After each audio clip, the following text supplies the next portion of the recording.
there were 6 singularities. Then the universe exploded into existence, and the remnants of these systems were forged into concentrated ingots. Infinity Stones. I see it. Eternity. Hey everybody, it's Charlie. Marvel has been doing a lot of press recently because of the Captain Marvel movie in the Oscars. Kevin Feige did a new interview where he explained a whole bunch of details about the Eternals movie, which is like one of the next really big brand new franchises during Marvel Phase 4, so we'll break it down. We're still doing the IMAX ticket giveaway. All you have to do to enter is be a subscriber and leave a comment about Marvel Phase 4 on the video. I'll name a new winner at the end of this.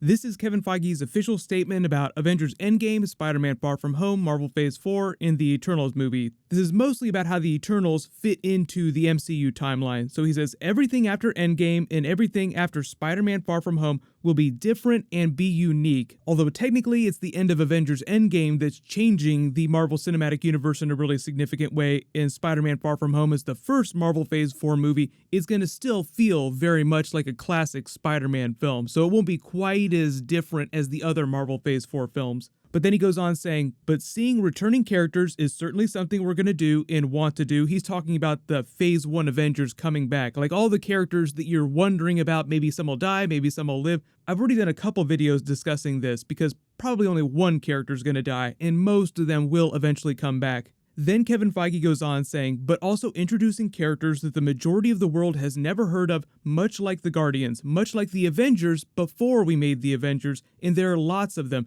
Eternals are one group, but we like that idea of introducing an ensemble, doing an ensemble movie from the start as opposed to building it up as the way we did with the first Avengers movie. More like the Guardians, not tonally, but in terms of introducing a new group of people. You were asking about the 60s and the 70s before. Jack Kirby did an immense, amazing epic with the Eternals that spans tens of thousands of years, and that's something that we haven't really done, which is why that, among many other things, post-Avengers Endgame, we find appealing. So that's why he's saying he's really excited about Eternals, because like the Guardians, they're a very obscure group of comic book characters that very few people know about. Even among hardcore Marvel comic book fans, the Eternals are a really niche group. But like, when is the last time you heard modern, big mainstream Marvel comic book characters in the comics talk about hanging out with the Eternals characters? They did appear recently. They tried to sort of clean up some of the continuity because it's very confusing. So already in Kevin Feige's statement, he talks about 10,000 years. So he's sort of compressing the timeline of the Eternals in the MCU a little bit. So I'll explain what's going on. The Eternals characters come from the Celestials. The Celestials are some of the earliest living beings in the universe or the multiverse itself. So just early timeline of the MCU right now as we know it.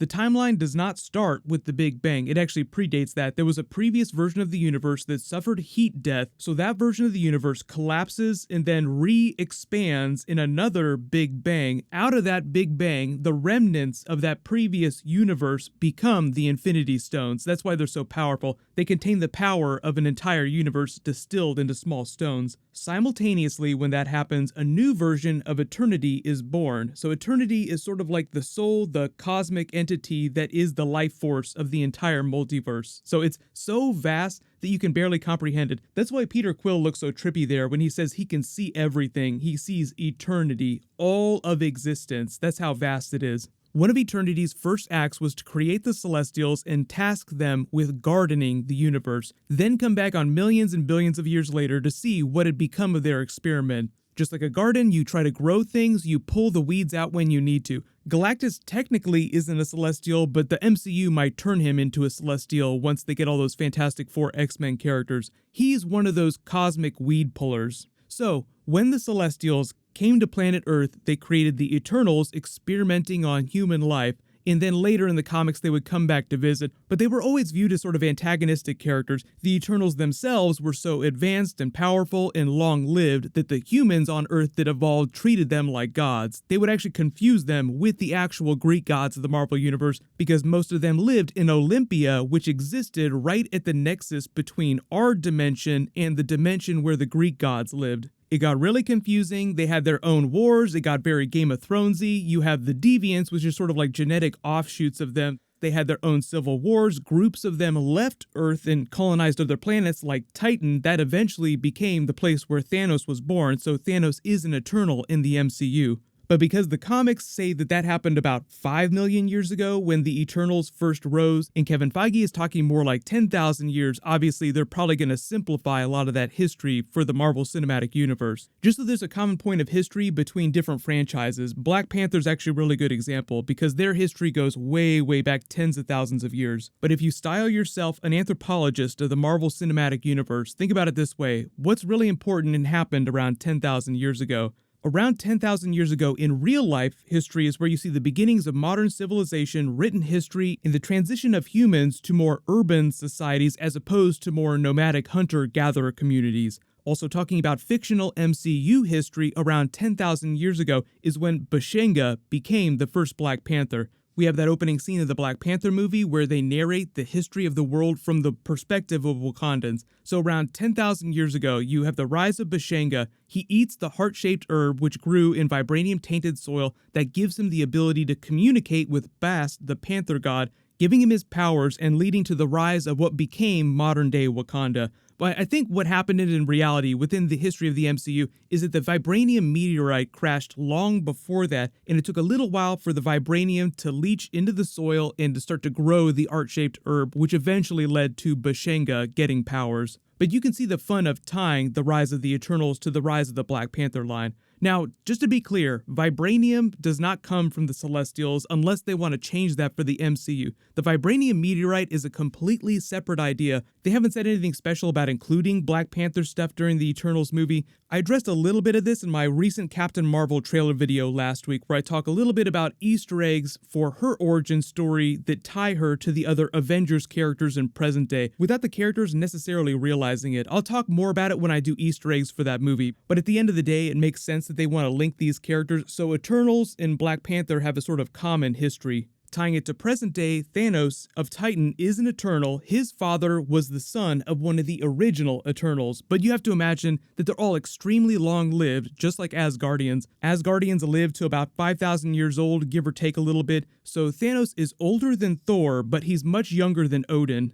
The main cast of the Jack Kirby comics are supposed to be the main cast of the movie. They're also featured a lot in the miniseries, so usually it's the same group of characters that pop up over and over, but it's Cersei, Icarus, who's sort of like the leader of their younger group of Eternals, Gilgamesh, Makari, Elysius, Thena, Zurus, who's actually Icarus's father, and apparently Star Fox is rumored to be in the movie. Even though he's Thanos' brother in the comics, I don't know how they're going to explain him in the MCU, and if it's going to be different and he won't be related to Thanos, or how they'll try to tie them together. But the main villain is supposed to be Druig, who's Icarus's uncle. He's also another Eternal. Thanos is not listed in the cast, but Josh Brolin is like, I would love to come back and do an Eternals movie. They're supposed to be doing a trilogy if everything works out, so maybe in one of those sequel movies we can see a young version of Thanos be born. Because remember, if these characters are tens of thousands of years old and Thanos is only 2,000 years old, you'd have to have a couple really big time jumps before he's born. There hasn't been any mention of the Deviants, so I don't know how the movie is going to invoke them. Maybe they'll just canonize them as being Eternals with genetic abnormalities or an underclass of some point,